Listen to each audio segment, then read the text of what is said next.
Hi. Okay, we're recording. We're good. And a hi to Michele. Hello. Thank you for coming. And hello to all the people who are going to be listening back to this recording. Sorry you couldn't make it live, but hopefully it'll all make lots of sense to you as we go along. So the topic, like how to create and keep attraction, I think it's a very powerful topic in this work because it's something that most people really want to have, and they want to know how to keep that going as well throughout their life, whether you're single or you're in a relationship. It's like, it's really good information to have and to know, and it's really what gives us that deep connection as well. So just before we start, let's just run through a couple of the guidelines. So one is that this is a confidential space, and the link is just given out for the recording only for the person who's signed up. They agree that it won't be shared with other people, and then the link ends. So whether you're here now or you're watching it, this is just for you. Yeah, so let's have an agreement to confidentiality. You okay with that, Michele? Sure, yes.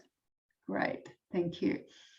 So one of the most important things in the Living Love work is the sense of openness and depth and embodiment. If we're in our heads and we're just thinking about things, we're really just using about 10% of our available experiencing. Our learning is about 10%, and there's nothing wrong with that. Like, we need that mental learning, but it's like the learning is just, up here, and the rest of your body is the 90%. Yeah. So in my work, I'm really often just taking us down in through and into the body, which doesn't mean that we're going to be spending all day, doing embodiment practices, but it does mean that we want to be experiencing fully. So just take a moment now to come into your body, whether you're here with me now or you're watching at home, just finding a really comfortable way to sit, but still maintaining an open stance, a straightish spine, not a rigidly straight, but not slumped. Yeah. And if you want to close your eyes, if that helps you come into your body more, feel free.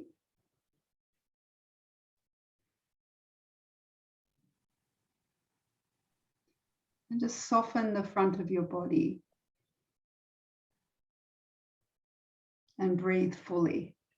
So that means breathing down into your belly. You might even like to put your hands on your belly, just so your fingertips are meeting. Just so you can really breathe into that part of your body. And as you do that, feel your energy dropping down out of your head, right down through your body. You might even want to touch your body as you drop your energy down. And then feel, what does your body want to do? Perhaps there's a stretch you want to make or a movement you want to make. So just take a moment to allow that. Not from the mind, but from the body. What does it want you to do right now? Maybe it wants you to plant your feet more firmly on the ground. Maybe it wants you just to shake your head, shake off the day. Yeah. Just trust what your body's offering you. Just give it a moment, see what comes.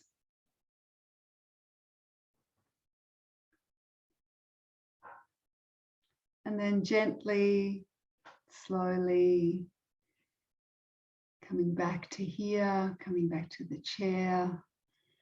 When you're ready, opening your eyes.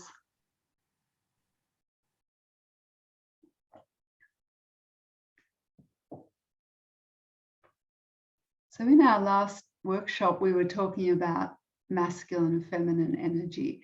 And just to recap briefly for the people who weren't part of our last evening, the feminine is the oceanic aspect of the fullness of life, the flow of feeling. You know, she's like the ocean. She's always moving and she's ever changing. Yeah. Whereas the masculine is that directional boat on the ocean that's going from A to B and B to C. And, you know, he's taking into account the weather, the winds, the currents, but he's got a goal. So if you want to just like really enjoy the oceanic experience, you want to be in your feminine energy. If you want to get somewhere and have a goal and get there, you need to access masculine energy. And we need both, but they are very, very different energies. So he tends to create the container. Yeah, he's like that holding energy. When I say he, I don't mean, I'm in the masculine, which is not always the male gender. They're not necessarily linked.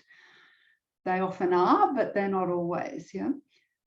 Whereas she's the one that surrenders and relaxes into that holding, into his direction, into his clarity, into his depth.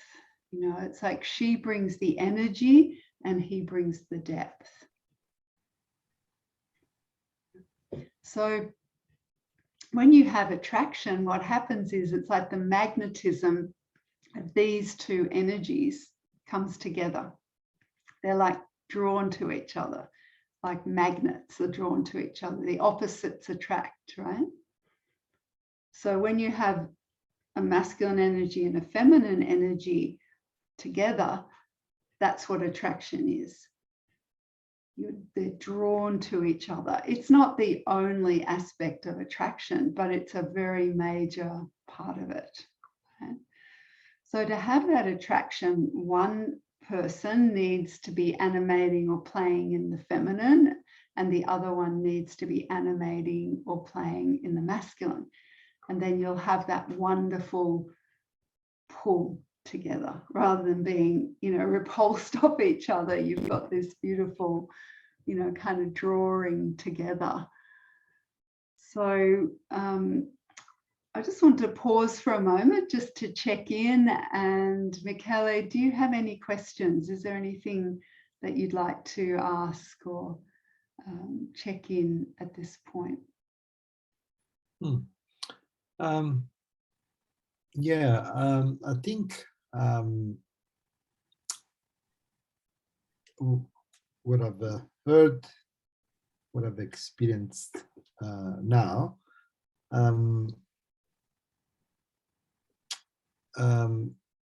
there's no like a right way. It's there's like it's almost like there's no right way of choosing the feminine and the masculine energy in any moment.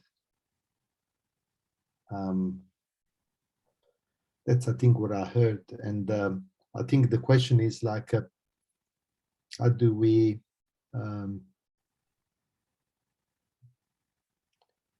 come up with the, how do we choose the masculine or the feminine energy at times?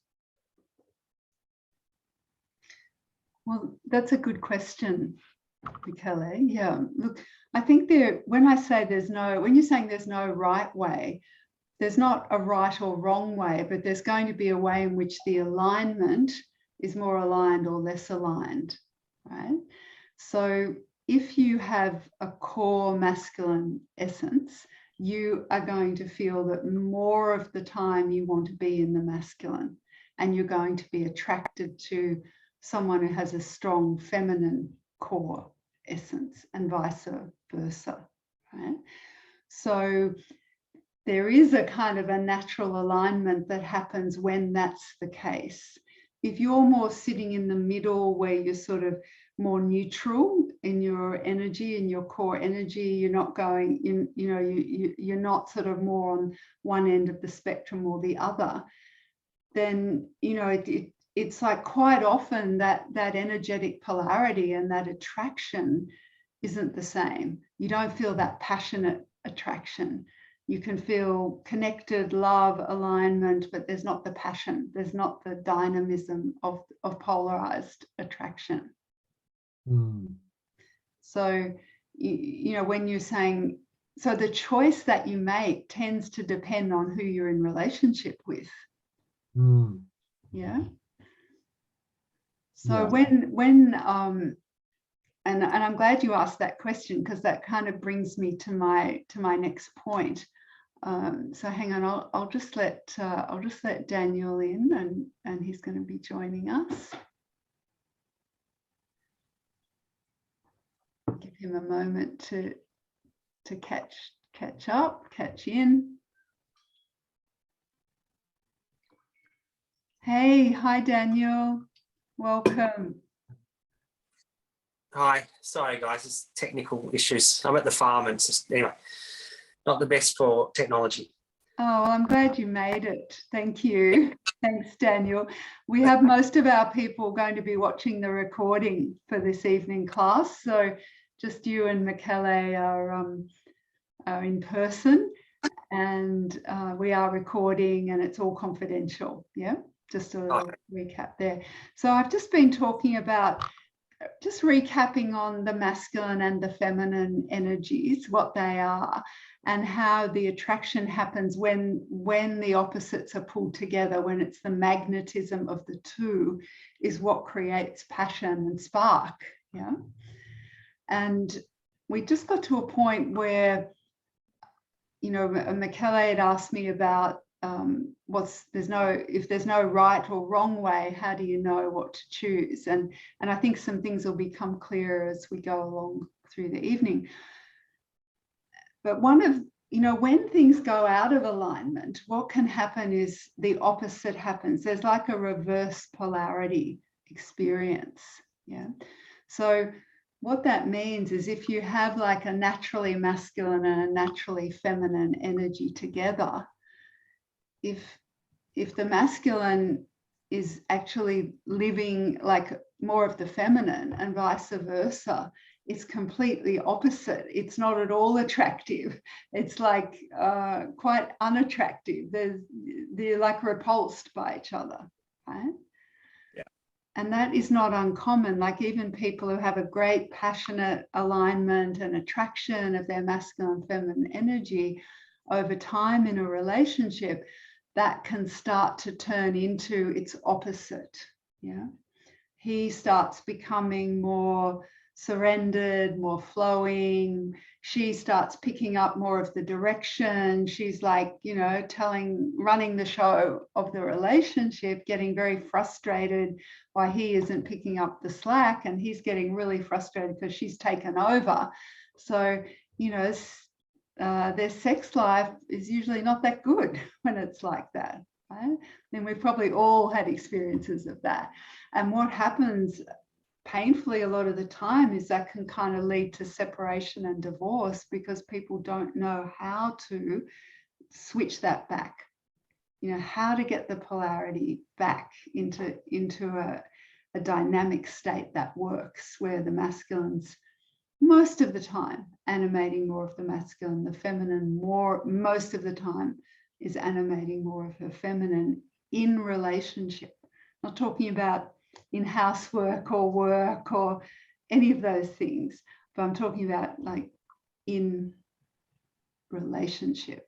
Yeah, what happens? So to keep that attraction going, you need to be able to lean into your own essence. You need to know and be able to feel when you're in your masculine or in your feminine, and feel what's right. What's it going to do in your relationship if you animate one or other of those? So that's where a choice can come in, is like, if you're going to add in more of your feminine energy, what's that going to do? And vice versa. And it has a very clear and instantaneous and tangible effect. And it can be completely non-verbal. You know, it's not even about what you say or what you do. It's about who you are, who you're being. And that's where, you know, quite a lot of relationships run into some really big roadblocks, because it's like they don't know why that is happening or how to change that. They just feel a lot of frustration because that attraction's gone. And usually if you've had it, you can get it back. Like if you had it at the beginning of a relationship, you can find it again, right?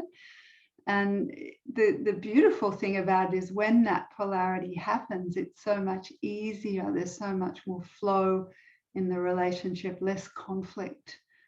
You know, quite a lot of arguing comes out of that reverse polarity that takes place. I mean, it's not the only thing that creates, you know, issues and separation and distance, but it's definitely a big factor, because I find when I work with people, if I help them kind of get that back on track, so many other things just dissolve, or they're much more able to meet the challenges, you know, in their lives and in their relationships, because in the core of their hearts together, they've got that Shiva Shakti union that's happening. You've got the penetrative consciousness and the receptive life force of the feminine.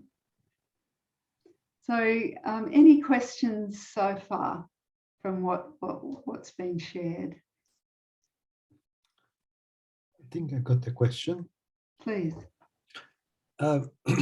So as you were sharing that, I was looking at I was looking at you know, potential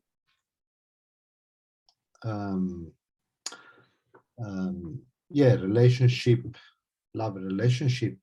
And when I look at that, I look at I think what comes up for me is really, I think it's a sense of what comes up for me is a sense of not wanting to, it's almost like not want to be vulnerable at some stage, or not want to reveal something about me.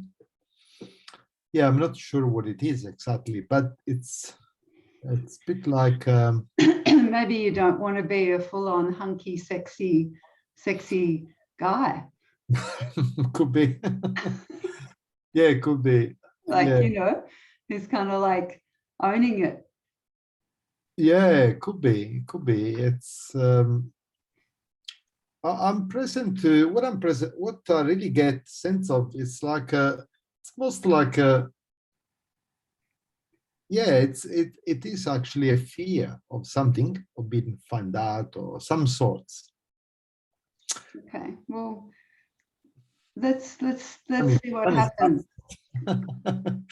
No, I love that you've brought that up, because otherwise we'd just be doing this, right? If there wasn't fear there, if there wasn't patterns, if there wasn't things that were in the way, we'd just be doing it. So as you approach this, as you go into more learning around this and embrace of it and stepping into it, all kinds of fears can come up. So I really appreciate that, Michele, and you know, we'll have an opportunity to share a bit more deeply about that as we go along, unless there's something there now, another question that you'd like to ask, or Daniel, if you want to jump in with anything. Not at this stage, maybe a bit later, I think. Okay, great. Yeah, so Michele is, I love that you recognize that fear is there. Yeah. The thing about fear is that it offers a doorway. It offers a doorway to a lot of really amazing experiences, really. It's if we can befriend our fear. There's nothing wrong with fear. I love fear. It's not that it's pleasant to experience, but my experience is there's a lot of riches in fear.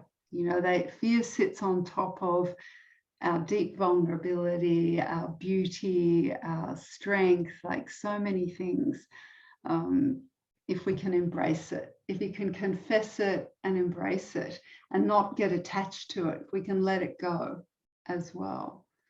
But you can't, like, overriding fear is kind of a pretty useless activity, really, because it just comes back in other ways. And the more we can just own up to it, like, yeah, I'm afraid to really step into my full masculine energy. I'm afraid to do something out of the ordinary so I can feel attraction, you know, because as you go through a longer relationship, it gets harder to step out of the comfort zone. You know, it gets harder to get off the couch, or harder to dress up, or, you know, harder to drop deeply into surrender when you don't feel like it. All those things are not easy, but they're rewarding, you know, they're very rewarding. So I love that you're confessing that fear. I think what I can see in many ways is it's almost you know, they're trying to make up for something. They're trying to, you know, the fear comes up, and you know, it's uncomfortable, and it's almost like trying to make up for that fear of that uncomfortable, rather than being with that fear, and you know, like not trying to choose, but surround somehow. Anyway, it's an inquiry. I'm looking. Let's go into our next part of it, because I'd like to do a little guided practice for you who are here and for those who are watching at home. Yeah. So I want to invite you to close your eyes. And just get comfortable without, you don't want to go to sleep, so you want to be comfortable and present. Yeah. Comfortable and embodied. So do whatever you need to do that. It might be like adjusting your cushion or putting your feet on the floor.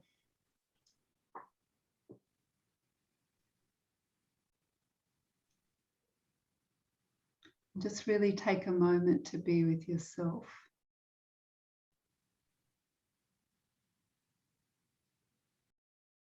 Letting go of whatever's been there. Letting go of whatever it took to get you onto the call tonight, or whatever you've let go of to be watching at home. And I want you to let your breath drop down into your belly. So you might want to just put your hands on your belly, so that your lower belly, so your fingertips just meet like that, just in the middle. And then see if that can help you just drop your breath down into your belly, so that your breath becomes a full-bodied breath. It can take a little bit of effort if we're breathing in the upper chest, to just allow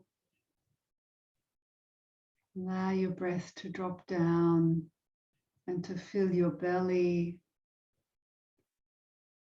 and your solar plexus, your ribs, your heart, your chest, your throat.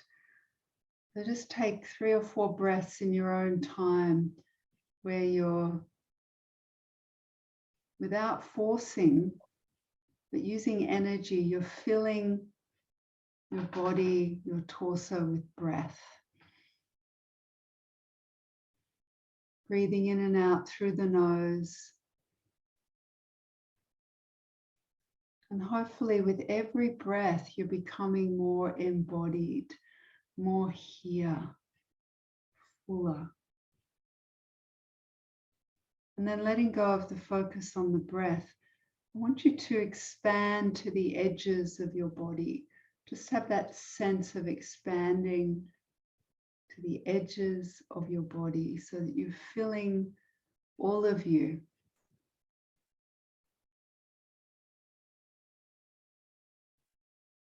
And then on your next breath, I want you to expand a little more, a little outside of the edges of your body.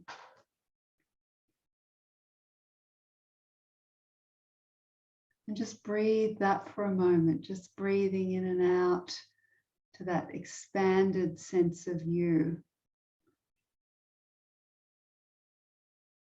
And when you feel comfortable with that, on your next breath, just expand a little more outside of the edges of your body. So you're occupying more space on your chair or wherever you are. You're starting to expand. So there's the breath is actually taking you outside of those, that sense we have of where we start and finish in our body. We're entering into the energetic body. And as you feel that expansion, I want you to feel yourself as an attractive person. I want you to feel yourself as an attractive man or an attractive woman.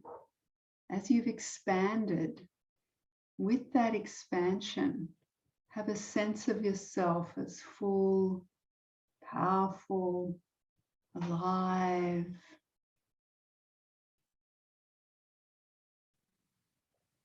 And as you do that, just notice if any resistance comes up or any thoughts or any like, oh no, I don't feel that. And if that does, I want you to just exaggerate that for a moment in your body. So if there's a contraction, just exaggerate it. So you really tense up, or you pull your energy in, or maybe you're squinting and squeezing. And then just let that go. Let go and see if you can come back to this expanded breath, to the sense of yourself as an exquisite being, that you are attractive, and that attraction is your gift. It's something that you can give from that attraction. It has a place in your world. It has a purpose, which is to create this divine, sacred attraction. And it's up to you. It's not going to be given to you from some higher power. You are the higher power. You are that attractive, deep masculine. You are that radiant, open-bodied feminine. And if you're not sure which one to pick at the moment, if you're kind of feeling yourself a bit fluid there, just pick one. Just pick one energy and expand as that. So if you've chosen the masculine, I just want you to imagine for a moment, use your imagination that you're sitting on a throne as the king, as Shiva, as Buddha. Just picture yourself on that throne. It might be a very simple throne. It might be gilded and gold. It might be made out of trees. Just really take yourself there in your imagination as that masculine energy. It's so desirable. It's so desired. It's so needed. And that you are that.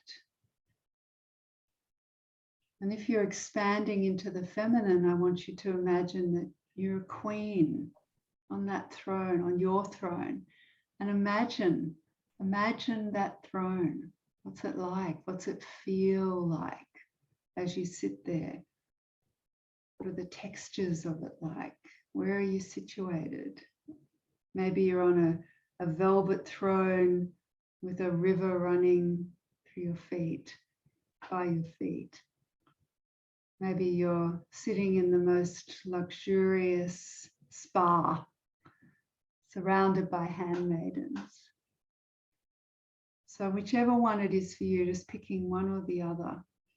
And just notice as we're going through this visualization, what's happening for you? Is it easy or is it hard? Is there voices going, oh no, or I don't feel like that right now, or maybe you're just really loving it and you're just so able to embrace it. So if you've been feeling any contraction in thoughts or beliefs or your body, I want you to exaggerate that now, like really put yourself in that energy of that contraction. Maybe it's a real like, whatever it is. Just exaggerate that with your body. If it's fear, just exaggerate the fear. Yeah, just for 10 seconds. And then releasing the contraction, releasing the thought, releasing the belief, and coming back to your birthright. That is your birthright, your attractiveness.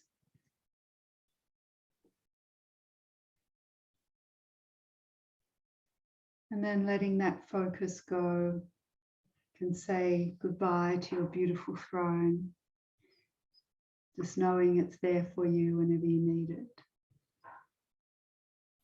Coming back to the breath just for a few quiet breaths now.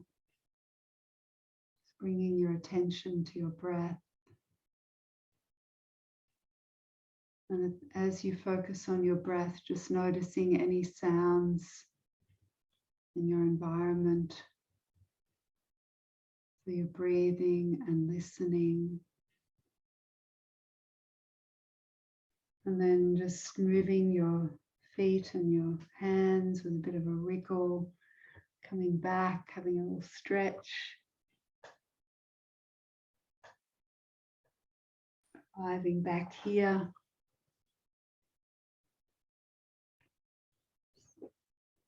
Coming back into the space, into the room. I'd love to hear what that experience was like for you. And if you're listening to this, you might want to also at home, you might also want to take a moment just to hit pause and write some notes about your experience. Yeah, so would either of you like to share your experience of that practice, the good, the bad, and the ugly? You know, I love it all. I can share, start. I think what, well, I can say my imagination is probably one of my strengths, I would say, somehow, but without make it too real. But so when I was imagining and choosing feminine and masculine, and sit in that masculine or feminine, what I was trying to, or what was happening in me was trying to somehow balancing the two. I was not really fully want to be in one polarity or another polarity. And I think that's what I do a lot. Yeah, I think you said this, yeah, the new, I think last time, that was last month, last time we were on, you said that, yeah, this new tendency nowadays. The young people or teenagers, or they tend to be like not trying to be neutral kind of thing. So I think somehow I just got present to that. I was like not choosing and trying to bring that neutrality. That's my, that's what I was. Not fully give myself permission in really being one of the two polarities. Yeah. Something like that. Okay. Yeah. So, what I'm concerned happens in that for you, Michele, is like you don't end up fully inhabiting one place fully or the other one fully. You end up in a bit of a mixture, and then you miss out on that attraction and polarity and, and all of that comes to the heart of relationship. In terms of intimate relationships, some people are choosing relationships that don't have that, and that's fine. But most people do want that. They want to feel that. So, do you know what the fear is as to why you wouldn't step into one or the other? Because I'm sure there'll be other people who relate to this. It might not be the same, but that fear about really stepping in. Yeah, it's good. It's a really good question, because it was in my mind before, and now you asking me this, I really got more. I got more present to that, which is it's like being able to bring that equality, not making or not. It's almost like not being too exaggerated about being in one polarity or another polarity. So it's almost like being polite about and not being. It's like not. It's almost like a politeness. Let's forget polarity. Let's have politeness. No, it's like not choosing, but rather being equal kind of thing. Well, look, it is, it is equal. It's just different. It's equal, but different, right? And I can say for myself that, before I started really diving into this work, and, I think I was afraid to really step into my feminine essence because of everything that was going to mean. I mean, I was married, I was a mother, I had all kinds of aspects of woman and the feminine, but it was like I wasn't really going to fully step into it and allow that, because I might be too much. Other women might get jealous. It might attract the wrong sort of attention. There was a whole lot of kind of reasons. I was going to make myself more vulnerable. There's a lot of reasons why. But once you really start to taste this and you start to feel the authentic truth of it, which I did, it's like the expression of that becomes just so much more right than the fear. So, we all have our own reasons for that, but I'm kind of here to encourage and inspire you to not just notice it, but take a risk. Take a risk. Yeah, there's reasons, concerns, and they're collapsing with each other, obviously. They almost, say, oh, you shouldn't do that. You shouldn't be too much of this, too much of that. And it's a risk, right? It's a risk even to choose to, Well, there's also, as I was saying, it's also about relationship and what other people pull out of us.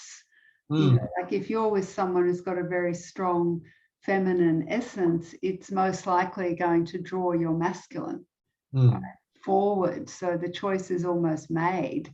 Yeah. But let's go to Daniel, because I'd like to hear your experience of the practice as well. Yeah, I think I found a little bit of trouble getting into the masculine. I think part of that is that, anyway, I'm visiting my parents at the moment at their farm, and I think my dad kind of takes on that strong masculine, and then it's almost like I can take a back seat to that. So I'm leaving tomorrow. I'm kind of looking forward to. I think it'll take me a couple of days to get back into my power again. It's on my come. It's okay. Who's the kingpin? Yeah, he's on the throne. Exactly. That's right. So it's just reclaiming that power, I think. Yeah. What about? Could you imagine two thrones? Like there's two thrones sitting together, and your dad's on one, and you're on the other. Oh, I think he likes there to be one throne. Yeah, but as a king, you can put your throne there. Just imagine it for a moment, right? Just go there in your mind for a moment. That there's your dad on his throne. But this is actually the archetypal journey of all masculine beings, because dad's on the throne, right? And at a certain point, you have to claim your throne from your dad. So imagine he's on his throne, and then you just rock up with your throne and you put it down next to him and you sit in it. So can you imagine that little scenario? Yeah, I find that to claim my throne, it has to be 100 kilometers away. But yeah, I know what you're saying. Yeah, you need your own kingdom. Yeah. So, yeah. I hear you. But it's like that's really great that you're there, because it's really showing you, where you kind of step down, because potentially, you could also be encouraged by your father to claim your throne. There's been moments where I have claimed it, where I feel like I've kind of gone, I guess, in a sense, more into the feminine or more codependent, or appeasing, and then there's been a few times where I've kind of stepped into my power a little bit and said, "Hey, hold on, I've got a voice. I've got I've got a masculine presence too." What's an example of that, Daniel?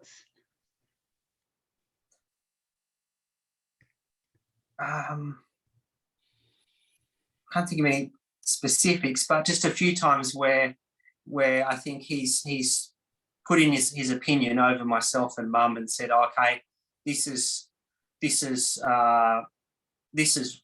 the situation," and I kind of said, "No, hold on, that's how you see it, but there's two other people, and everyone else has their own views, there's other people in the little kingdom." And how did he react? I think he kind of shut down for 5 minutes. So and then what happened? And then he was probably a little more receptive, I think, after that. It's almost kind of working out what are the roles, or what are the hierarchies, I guess, and they just shift over time a little bit. And I don't know if that makes sense, but it does. So you were educating him as well. You were helping him grow by you claiming that. It made him broaden his perspective. He's not the only king of the realm here, right? There's others here. Yeah, exactly. That's right. Yeah. I mean, we model ourselves a lot on our parents, and we don't want to be like them, so we take the opposite, or we do want to be like them, and then we sort of imitate them. And I think part of life is a journey of like choosing, coming back to that deliberate, you know, who do we want to be? You know, do you want to sort of expand yourself on that throne? Do you want to remember that? Do you want to make practices that help with that? Or do you see it as a worthy goal to step into your own power, your own attractiveness? Because that's the topic we've got tonight. And attractiveness, you know, it doesn't, as you're probably getting a sense, it doesn't just mean like how well groomed you are, or, you know, I mean, those things all help, but it's more about like, you know, where you're placing yourself. It's like, do you give yourself the fullness? And of course, there's many things that'll pull us away from that. You know, we might have like imposter syndrome, or scared to be in the feminine, or, you know, things we've already been talking about tonight. But every little bit that we do, every time you do that, like, I think we just lost Daniel there for a moment, but every time you step up, every time, you know, you do come into yourself and feel that, it helps everybody. Helps everybody. You know, we're in a field. We're not isolated, separate beings. We're in a field.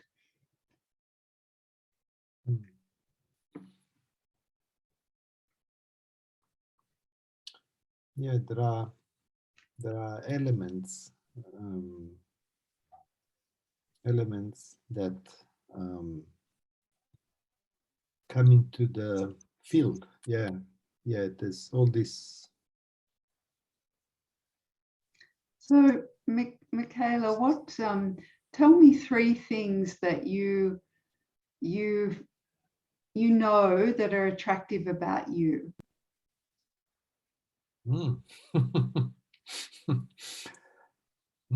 Okay.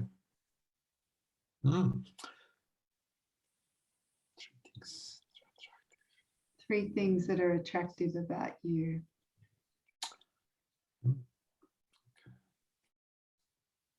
Just one. You just start with one.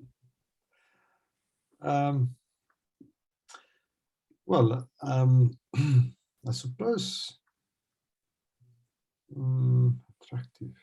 Okay.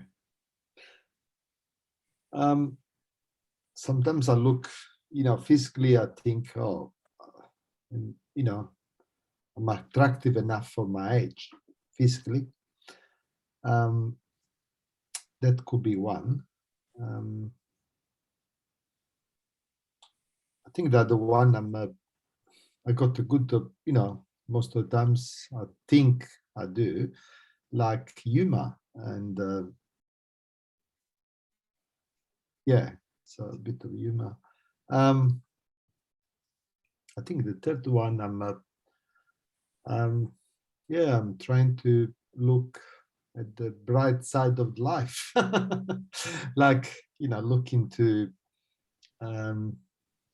like imagining, trying to imagine something good, something positive, or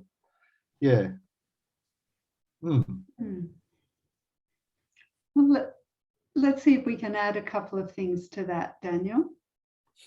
And if you're listening to this at home as well, I'd suggest just take a moment and write down 3 things that are attractive about you.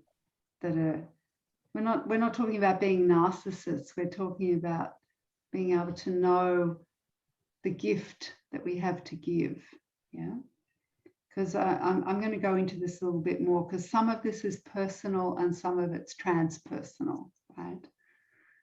So, Daniel, what's something that you think that people would find attractive about Michele?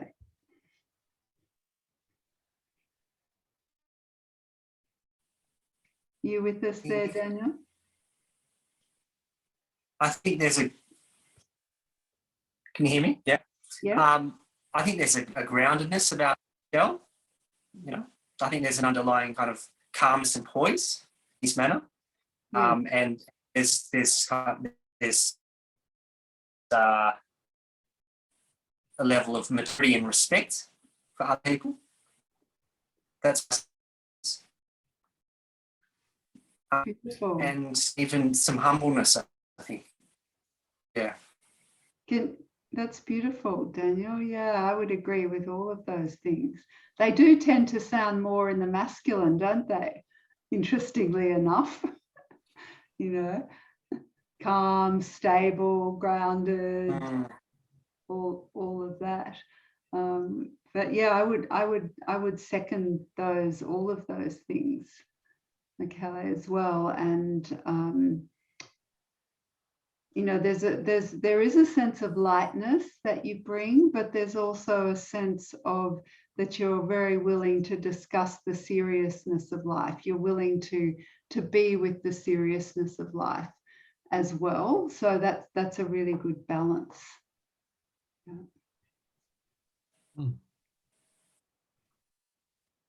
What about you, Daniel? What are 3 things that you know are attractive about you?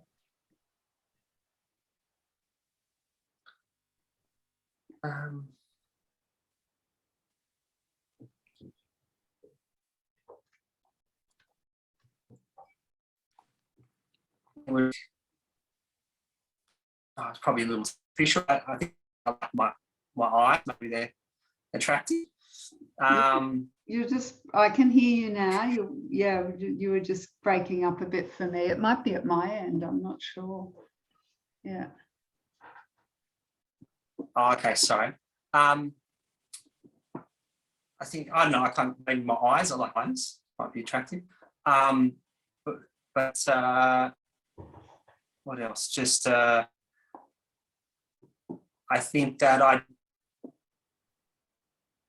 I think I've got there's a level of poise as far as not getting aggressive towards people. I normally keep cool in my situations, and yeah, be respectful of other people.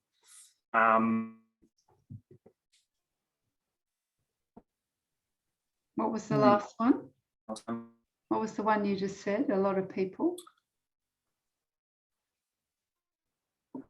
I just I keep my cool, I think, in most situations. I don't get overly aggressive.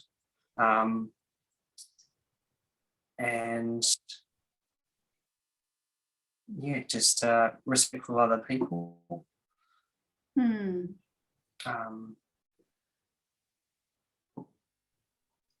What would you add to that, Michele? What would you add to what Daniel's shared? Was a bit breaking, but well, just something that you. Yeah, no, I got it. Yeah, no, I got it. I think was what I would add was I think it's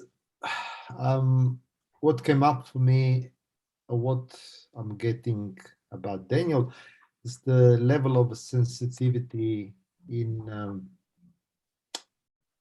which I recognize in myself too. It's like again, it's like almost like the level of respect for others, for other people's space or other people's opinion, or even again, it's like a power.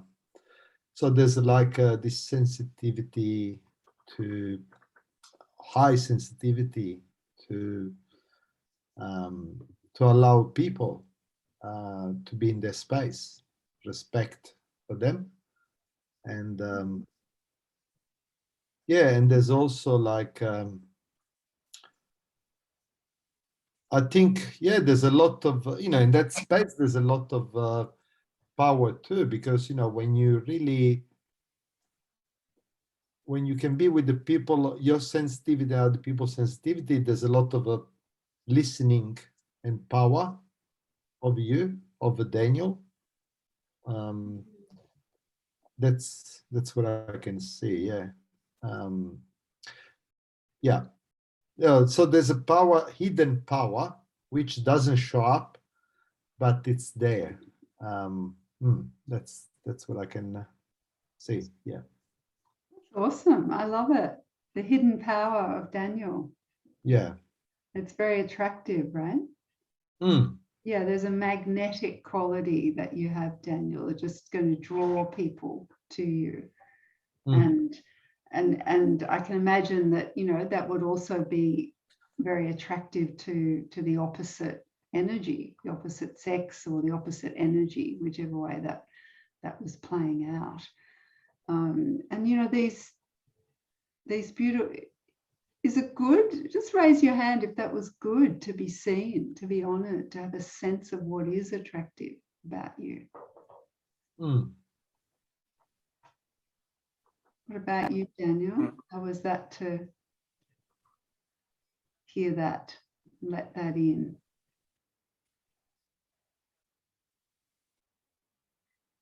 It was reassuring. Yeah, felt good to hear those positive, that there are positive things that others see in me. Yeah. Yeah, and so, you know, could you imagine that those aspects of yourself, those qualities, those essential qualities, right? They're not kind of like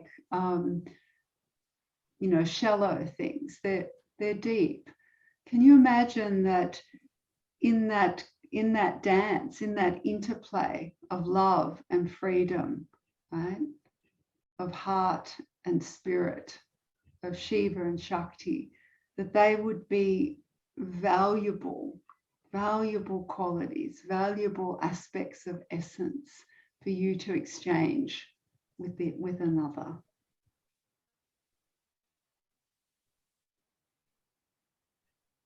Yeah, definitely. Yeah. So, you know, when we're in the right context, you know, when we feel loved, when we feel seen, when we feel appreciated, it's a lot easier to give these things, right? You know, it's just easier. It's when it's hard, there's when the spiritual practice kind of happens, is when we have to sit in that anyway, you know, even if it's not being seen, even if it's not being recognized, and even if we're being misrepresented. It's like, can we sit in our own essence, in our own power and our own attractiveness, and trust that? So part of doing that is understanding the dynamic, understanding that if you have a masculine essence and you're sort of being pushed out of that, you know, it's like it's very easy to default out of that, but you'll probably start to feel less and less attractive, and vice versa, you know. So these are learnings,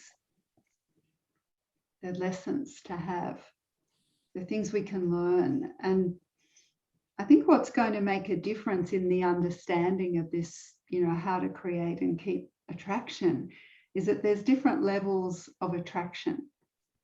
So if we look at the model I like to use is like the 3 stages of love. And the first stage is that, you know, there can be a lot of polarity, what I call, we're talking about attraction in the first stage, but it's more of a needs-based, it's more role-based, it's more self-focused based, yeah? So there can be a lot of sexual attraction in first stage, a lot of lust, a lot of energy, a lot of passion. A lot of movies are based on this, yeah? Where you see this like intense desire of the opposite. And we talked about this a little bit in our last call. But, you know, you can be in a room, and if you become polarized to someone of your opposite polarity, you can feel this intense attraction. Yeah? You can be physically pulled towards someone on the opposite side of the room through that polarity. There can be other things that pull you as well. But have you, just raise your hand if you've experienced that type of polarity with a stranger where you don't even know the person. There's just energy happening. Mm. Yeah, it's like it's not something you have to work at, is it, Michaela? It just happens, right? Mm. Yeah. Yeah. Yeah. It just happens. Yeah.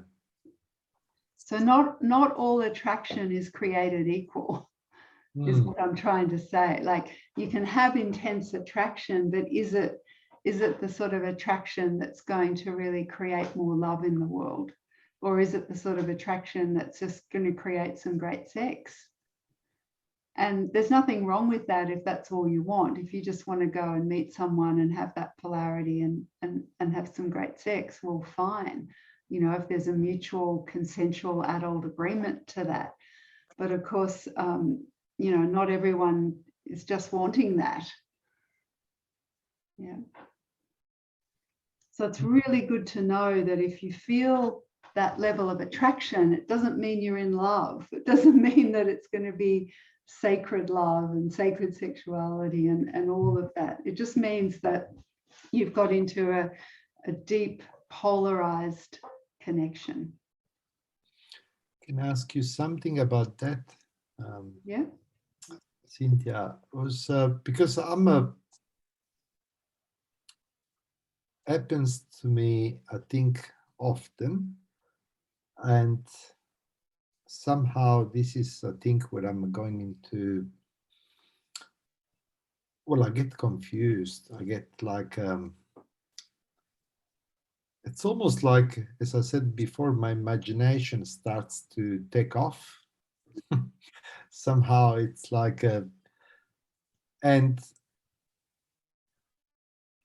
so yeah, there's this kind of a, you know, polarities and this, and my imagination starts to looking at, and almost, yeah, as you said before, you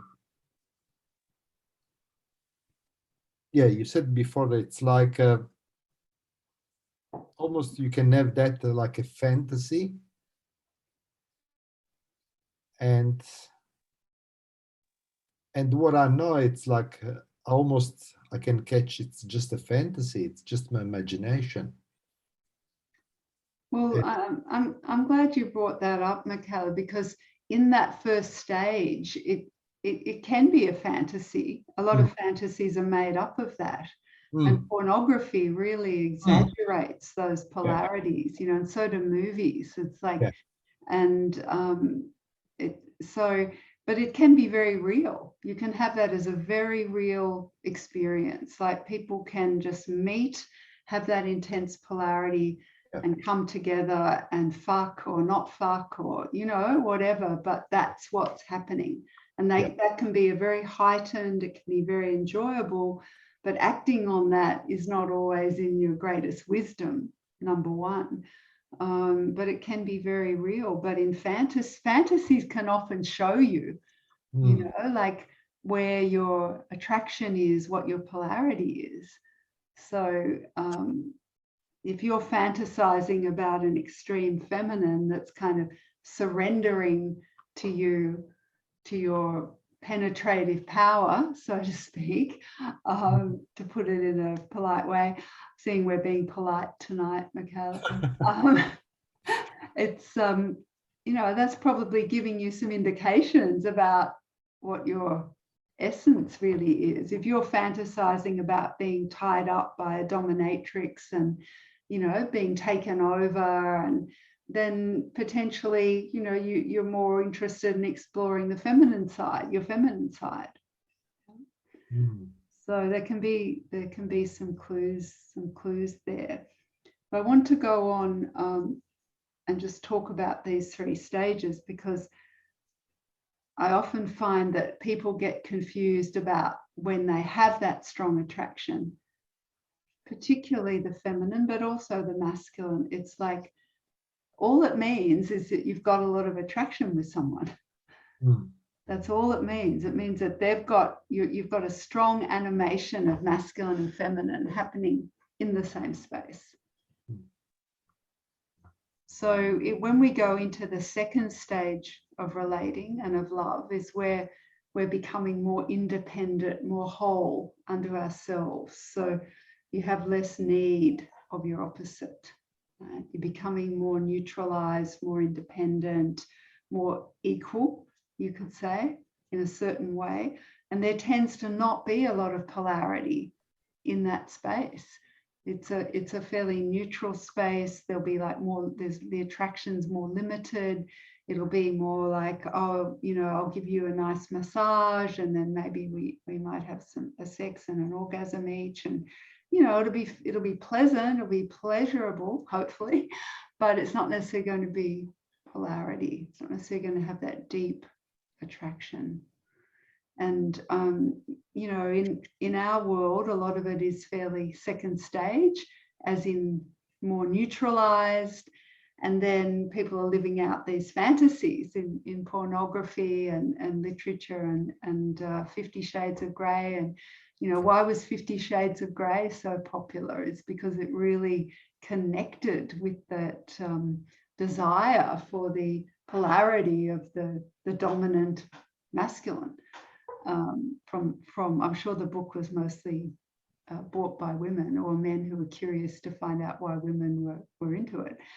So it's like in the second, so we sort of evolve in a way into second stage where we're more aware of the other person's needs, we're more aware of the heart, of care, of nurturance, of boundaries, you know, all of these things. But there's not a lot of attraction in that space. And then, so in long-term relationships, what happens, it often goes into that kind of, you know, two people being independent and they're caring, loving, friendly, harmonious even, or not, but they don't feel attracted anymore. And then they've lost the core of their marriage or their attraction. And then, you know, over time, one person might start looking outside of the marriage for the attraction, the polarity, the zing, and the spark. And then that can cause a lot of issues unless that's a really clearly, mutually defined, open aspect to the relationship. And it doesn't work that often. You know, it's like, it ends up, the relationship ends up devolving into something that can be good, it can be functional, can be companionable, but it doesn't have that core passion. So to get that core passion back, we either have to go back into like the first stage where we're ramping up the sort of lustful aspects, or we go into the third stage. Yeah. And in the third stage, you could use those fantasies. You could use anything that would create more of that polarity. But the third stage is where the attraction is a deep connection of that Shiva Shakti, where the masculine and the feminine are gifting each other, yeah, with the energy, with the polarity, creating attraction by stepping more fully into your own essence as an opposite to your partner, yeah? Creating the magnetism of the opposites.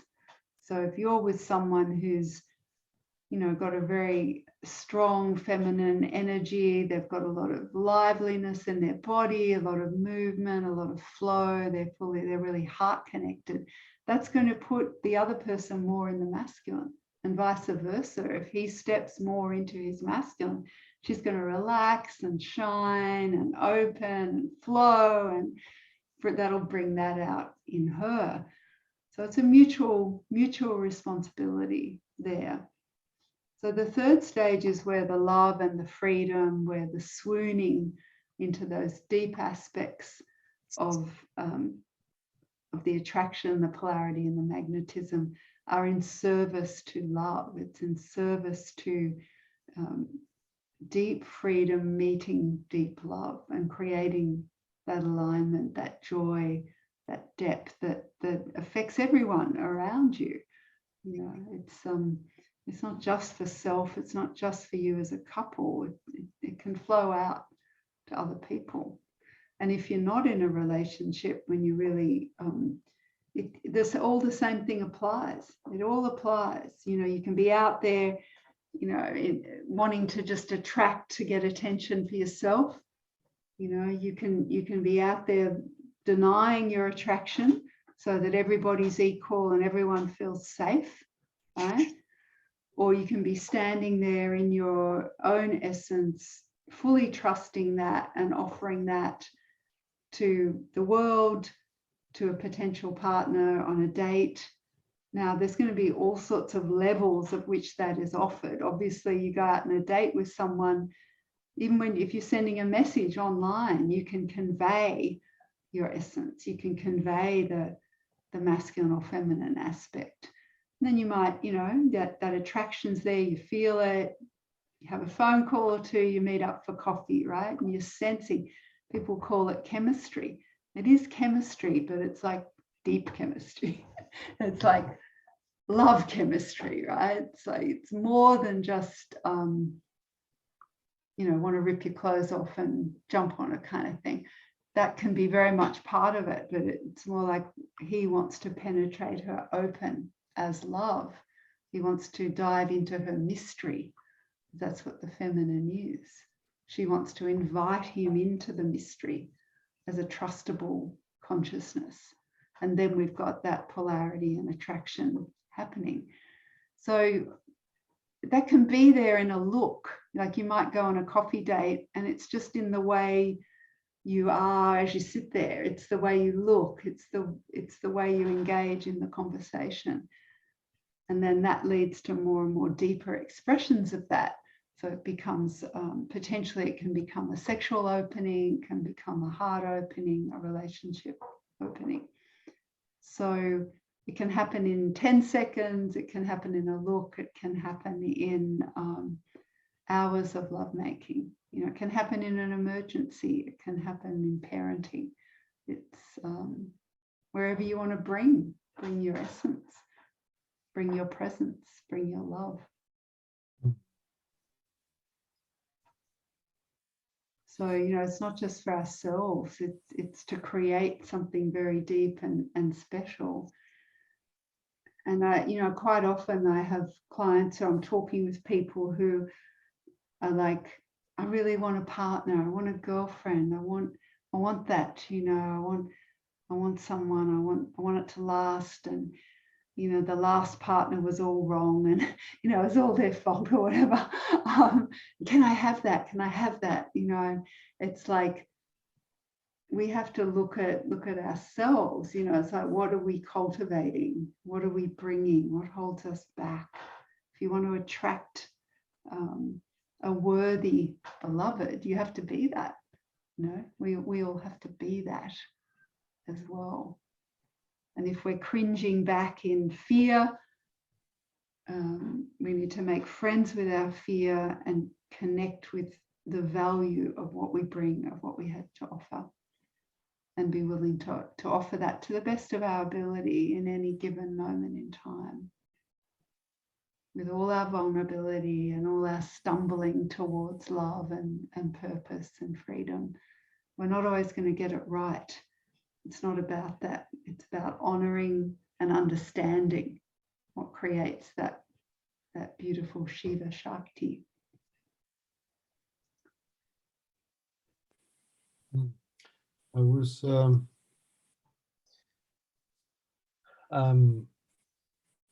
imagining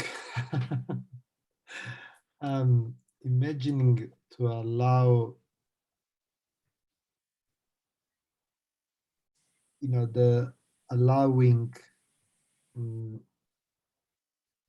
Michaela, just before we go there, I just wanted to finish that off, and because I think this will relate to what you're about to say, because I want to include the people at home as well who are watching, and Daniel, who I think is still with us but can't show his screen. I want you to really reflect on what I was just talking about. Take a moment, like, where have you lived? Where has your attraction lived? Has it been more in that first stage of kind of, that polarity, that lust, that kind of fire of that? And there's nothing wrong with that. It can all be used for good, but it can also not be, it can also not be. So it's neutral. It's how we use it. But have you been more in that stage? Have you spent more time in the second stage of neutrality, of not wanting to rock the boat, don't make anyone feel unsafe, friend zone? or have you spent more time in that third stage of interdependence, interunion, interconnection, in the dance of masculine and feminine? So where would you say in your life, looking back and reflecting, maybe just take the last, couple of decades, depending on how old you are as you're watching this, where have you spent most of your time, and has there been an evolution? Just take a moment. If you're at home, just you could just write that down. The first stage being that more roles, you're more in a role playing. It's not really about the person themselves, or have you been more in that neutral, or have you been allowing that deep quality of passion and love, like passionate love? And we're just noticing at this point, we're just noticing what's so.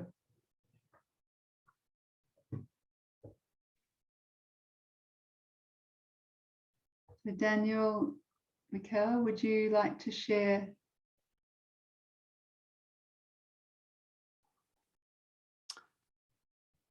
your answers to that, or any questions from that? Yeah, I can go. Yeah, I got, well, reflecting on that, I can see that I've been in the middle one, second stage, and I've been popping out on the third stage.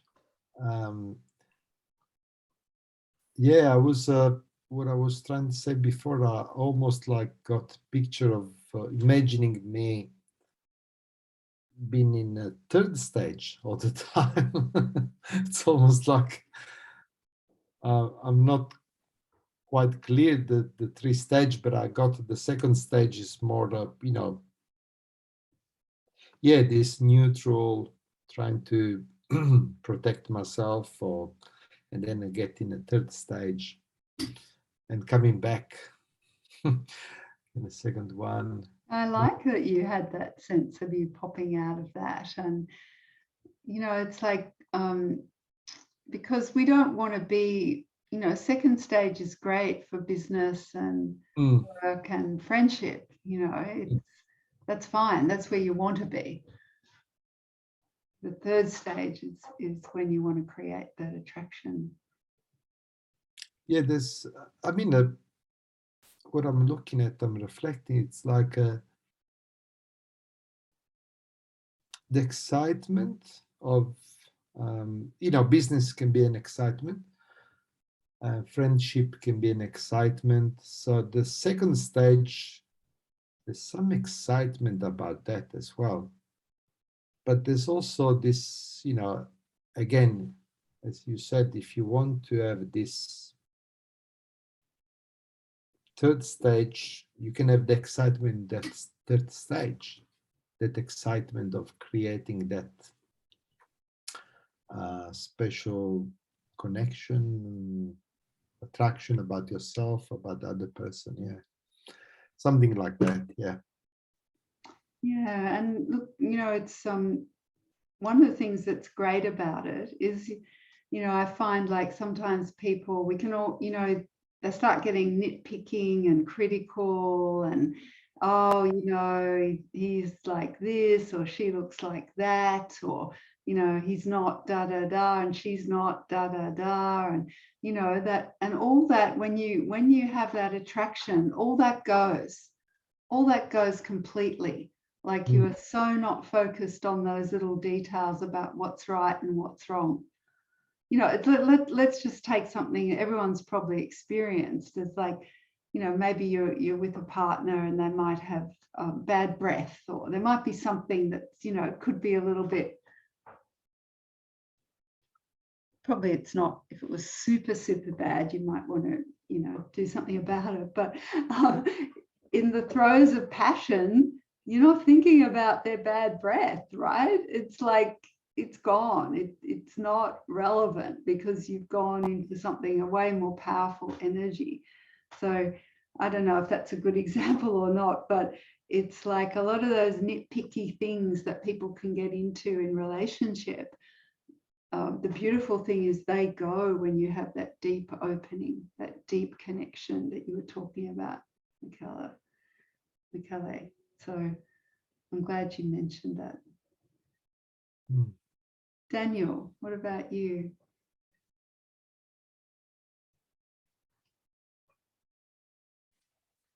Sorry. Yeah, I was just thinking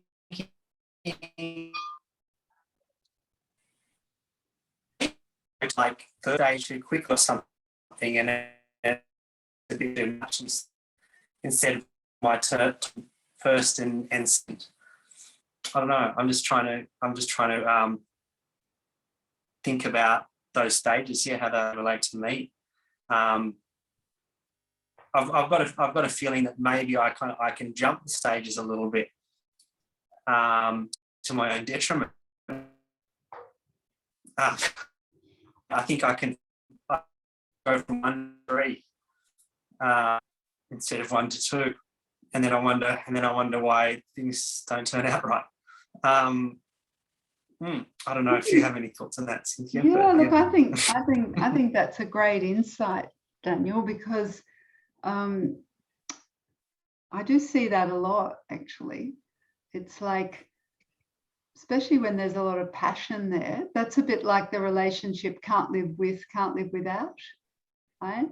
It's like where you're involved in this very passionate experience, but you're missing the trust of second stage. You're missing the friendship, the kind of knowing that you can take care of yourselves, the self-soothing, all of that is missing. So you're just involved in a roller coaster of, kind of attraction, and without the stability of the second stage. So it's not that we're going to be in third stage all the time. I mean, that's probably enlightenment. It's more like, that we can at least have some moments of that. We can understand what creates that. We can aim for that. We can enjoy it. It definitely is open to everyone. It's a universal energy. It's there. It's not something we have to manufacture. We just have to kind of understand how to align ourselves with one or the other by being willing to naturally go where we most want to go. Like most of the women that I work with, or the people who are in the feminine essence, once they start feeling deeper than the masculine protection, it's like the joy, the tears, the kind of beauty of just being able to be in the feminine essence, is amazing. It's powerful, it's tangible to be able to really just go there. And it's not that they've sort of created the feminine, they're allowing the feminine. They're going where they naturally are. And same with the masculine. So it's not like we have to put something on and try really hard to be third stage. I mean, we all did all that, 20 or so years ago, and it really doesn't work. It's like it just creates more identities. This is really more about understanding natural laws and how to drop more deeply into yourself, and how to trust that's a good thing to give that. So that going between first and third stage is like what needs to happen is the development of the second stage, so that you've got something to fall back on, that the trust is there. So if you find yourself in that, Daniel, it's a good idea to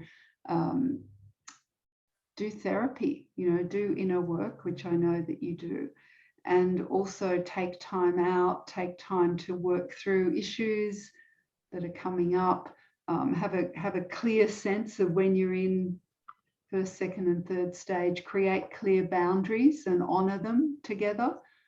Have agreements, have clear agreements that work.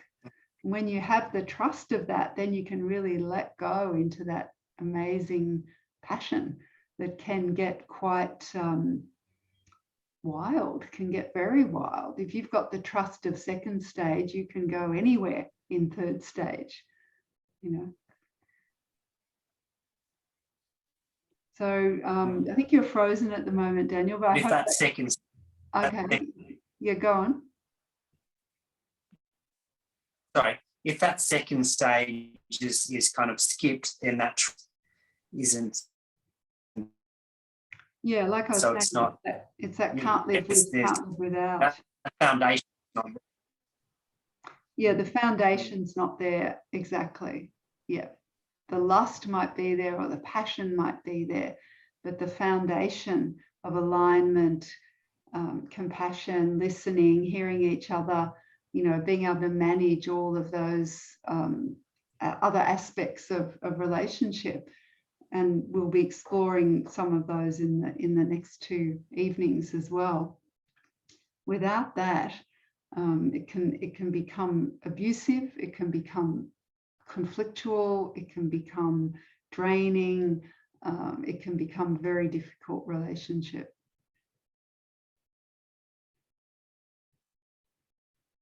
Does that make sense to you, Daniel? I hope so, because I don't think he can connect.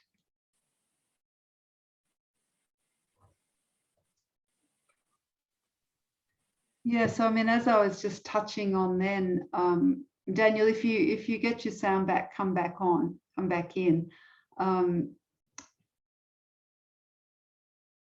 As I was just touching on then about the different, this light and dark aspects of attraction and energy, because the darker, more fiercer energies will tend to be attracted to each other, and the gentler, more lighter energies will tend to be attracted to each other as well. So not only do we have like the masculine feminine, but we have those flavors of the masculine feminine that will tend to be attracted towards each other. So that's another aspect of how to keep the attraction alive. It's like being able to play with that, because we all have that. We all have bits of, you know, gentle and fierce. So if you're always like, you know, making love, if you're always doing in a very, you know, sort of light, sensual way, if you're always being romantic, if it's always gentle and all that, well, the attraction can start to wane, because it needs some darker energy. It needs some fiercer energy. It needs, like, you know, some light bondage, or some blindfolds, or some surprises, or variety, or, you know, like whatever it is. I mean, everyone's different and every couple is different.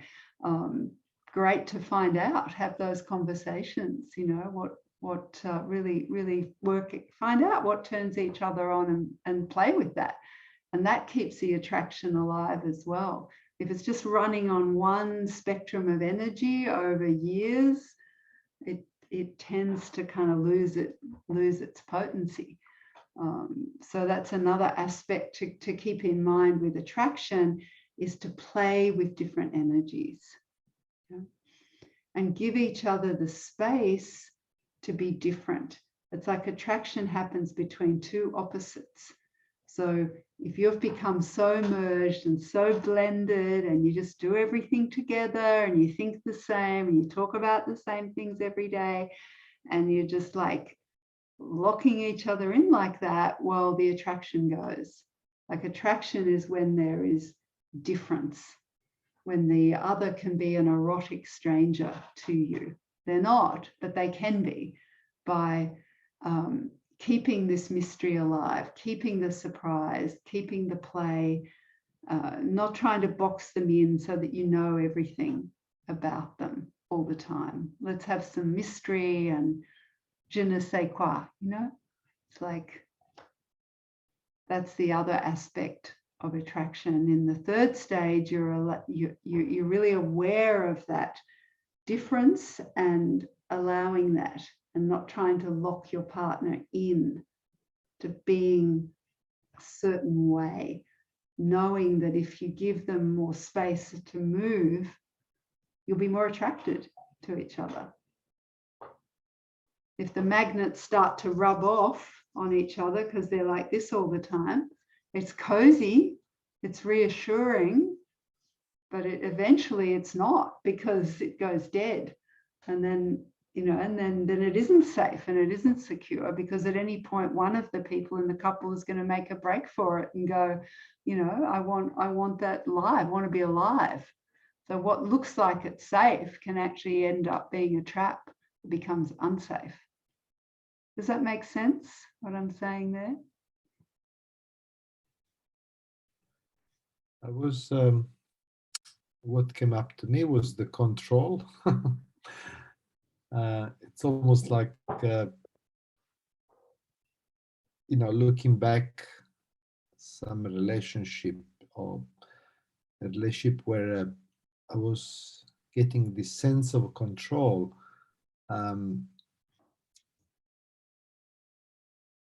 Yeah, it's like, yeah, for me, the interpretation was the control about, and not understanding what she was playing. And for me, it was like, this is you controlling me in this way. What I get now, it's more a sense of, yeah, it's a play. It's a, yeah, it's a play, or it can be a play. It doesn't have to be like in my way of interpreting that control, but it's rather a play. Yeah. Good, Michael. I like that. That's a great insight. Yeah, awesome. Thank you. Yeah.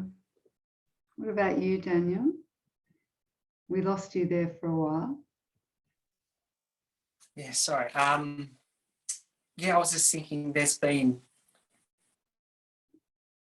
some relationships where like I was being controlled, and I found it very,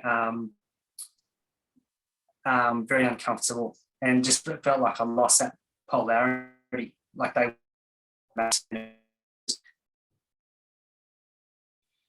and that go on for weeks or so. It was like kind of thing, just too much.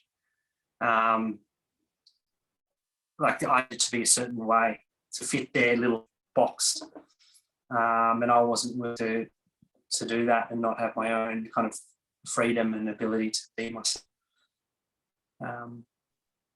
Yeah, I don't know if I'm veering off the topic, but yeah.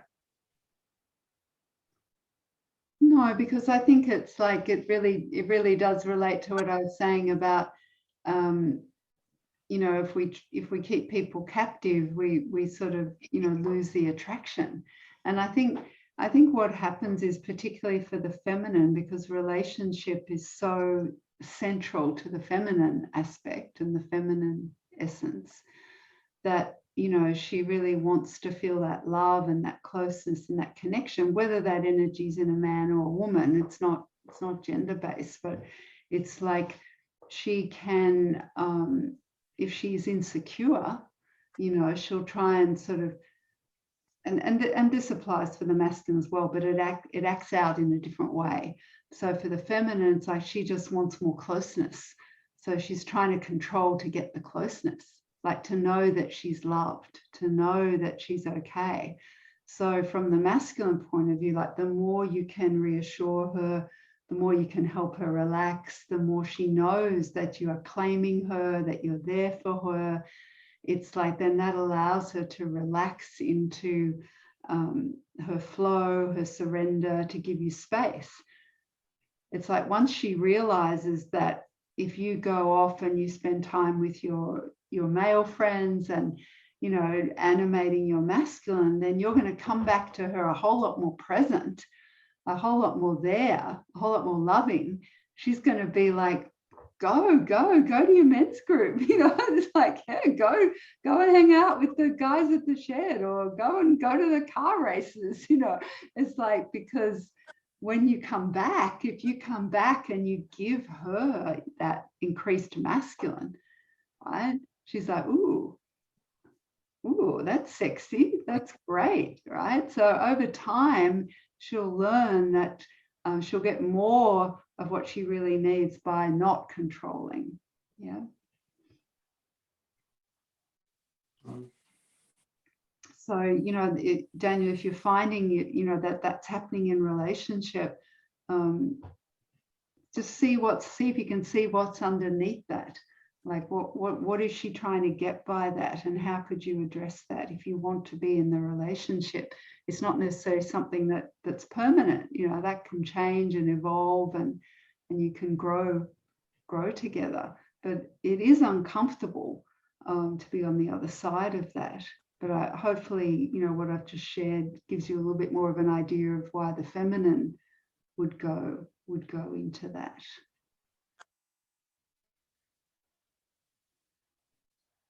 So we've come to the end of our workshop. I think there's a certain aspect. Sort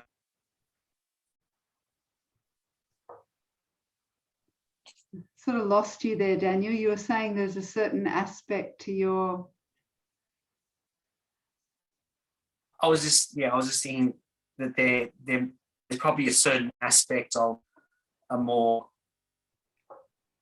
animated, slightly masculine woman. I think that I've liked in the past, but then going sometime into a relationship, guys, that it's not the best. It's not the best match. There's a power going on, almost a fight for the masculine, and that. I don't know, sometimes I feel like with a more kind of more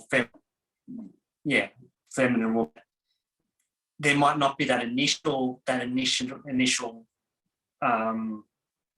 as much kind of energy or dynamicism, but over a long period, it's probably healthier. That's a really interesting realization, Daniel.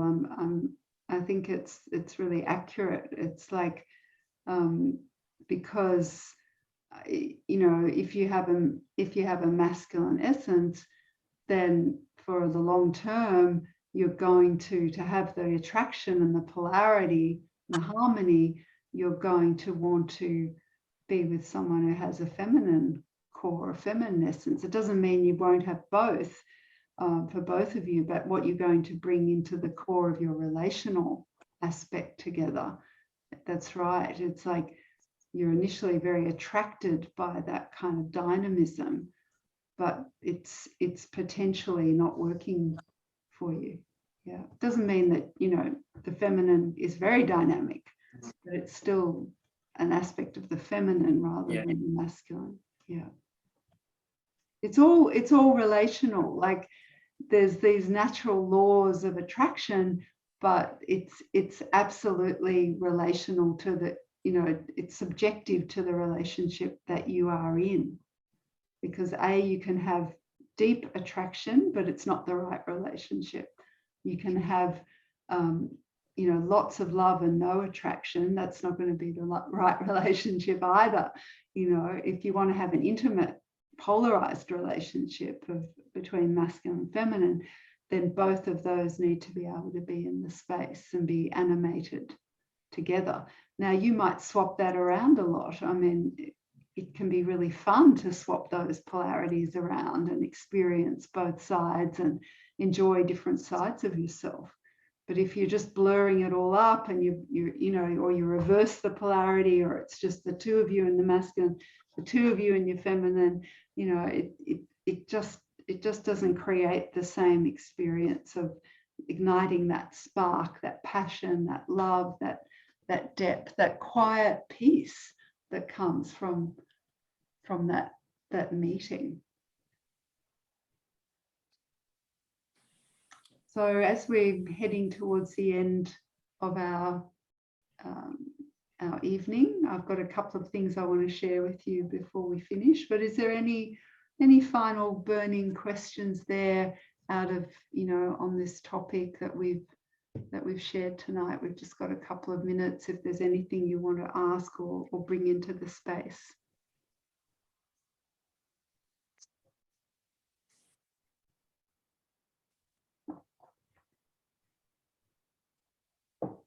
Okay, so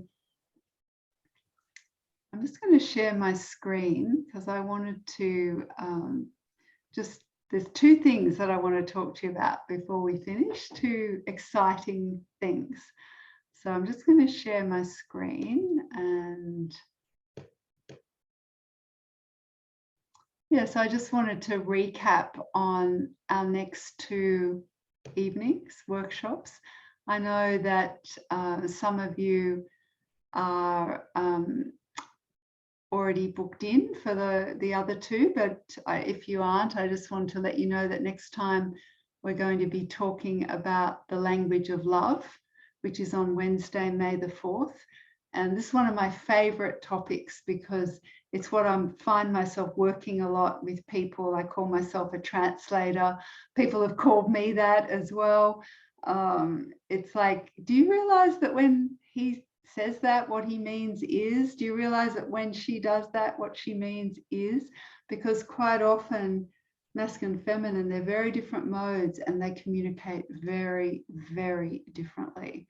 So that language of love is about really understanding and welcoming and embracing and knowing how to play with and enjoy those differences, right?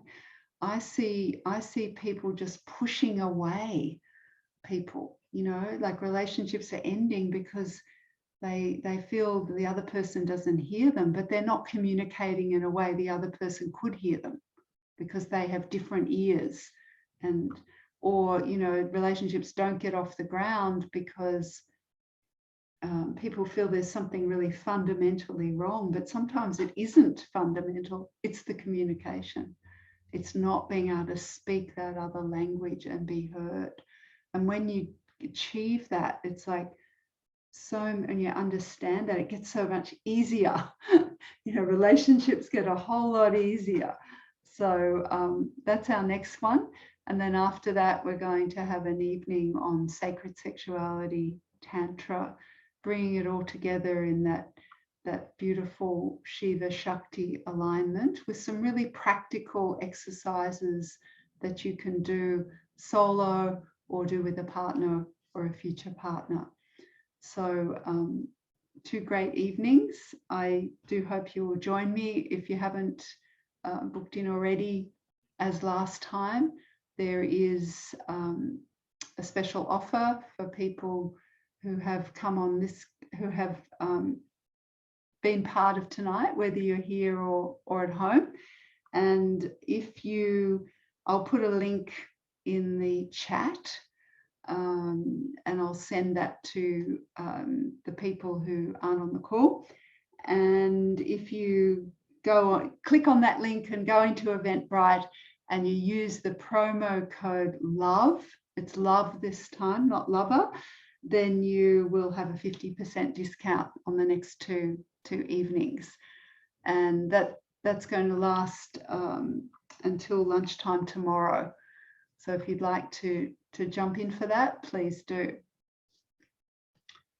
So I'm just going to share something else with you now. Oh, hang on, I'll stop the share for a moment. Okay. Let's go back to speaker. There we are. So tonight, one of the things that's special about tonight is this is the official launch of my first in-person workshop for 2022. So yay, we're back. I haven't had one since June last year, been online. And so we're back May 21 and 22. It's an attraction, intimacy and love weekend workshop. We're going to be live in the Byron Bay Shire in Mevlana. So I'm launching it tonight. I'm letting everyone know about it tonight.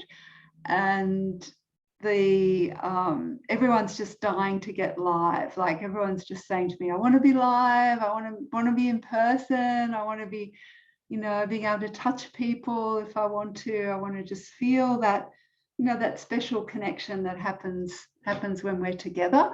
So I'm so excited about it. I do hope that everyone on this course will come.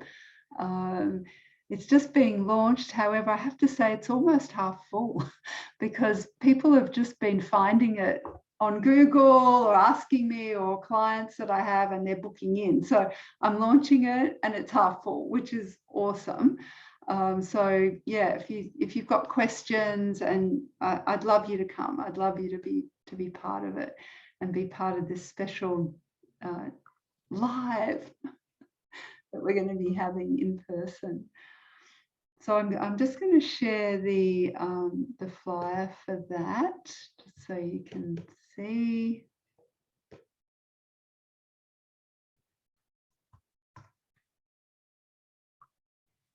Okay, so here we are. This is the flyer. Can you all see that okay? Yep, great. Hang on, just let me get these command things out of the way. Yeah, so there we are. Attraction, Intimacy and Love in person, May 21 and 22, Byron Bay. We have a beautiful semi-rural venue. It's fully catered for morning and afternoon tea and vegetarian lunch. We'll have roughly equal amounts of men and women. And I have a team that will be assisting me as well, of dedicated volunteers. I have Matt Small, who supports me and works with the men in the workshop as well. Matt's going to be there, and it's going to be run by me. And I've been doing these since 2009, so I'm stacking up a few years there now on the Living Love workshops. And it's always a joy. It's just always beautiful. So any questions that you have about that, I'll love to hear them. I'll stop sharing my screen when I can. Where's it gone? I've lost the control now, how to do it. It's disappeared. Here we go. Okay, we're back. Yeah, so yeah, any questions about the workshop, just let me know, or I'll put your name down. We can have a chat, work it all out.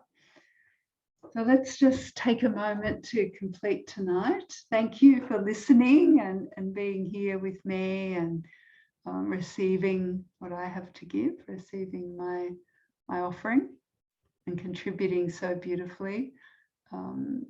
Both of you guys have been amazing to be on the call with. You're just so much love and presence. I'm really grateful. And thank you to the people who've been part of this at home. I want you to just give yourself a big hug and a big pat on the back just for being here and being part of this. So let's all take a big deep breath.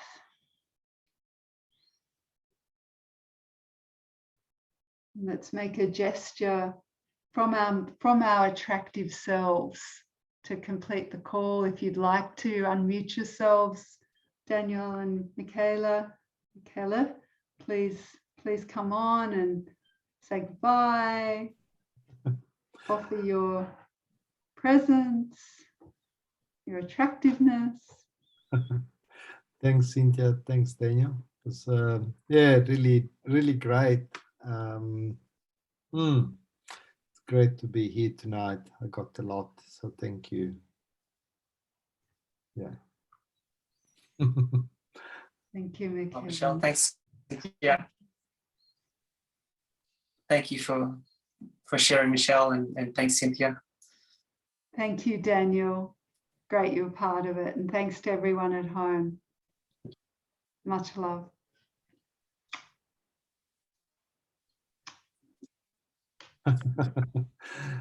See you soon. Thanks, Cynthia. Thanks, Daniel. Bye. Oh, hang on. I'm going to put that link in the chat box just before you go. Is that it? I hope that, oh, that looks funny, but maybe that, I think that is the link, actually, the Eventbrite link. Oh, okay. So if someone wants to just click on that, can you tell me if it comes up in your browser with, I clicked and it's the love language workshop 3 of 4. Yeah. okay, so if you go into the tickets, it has an option for the 2 workshops left. And if you use the promo code LOVE, you have a 50% discount. Great. Thank you. Okay, Bye. thanks. Bye. Bye.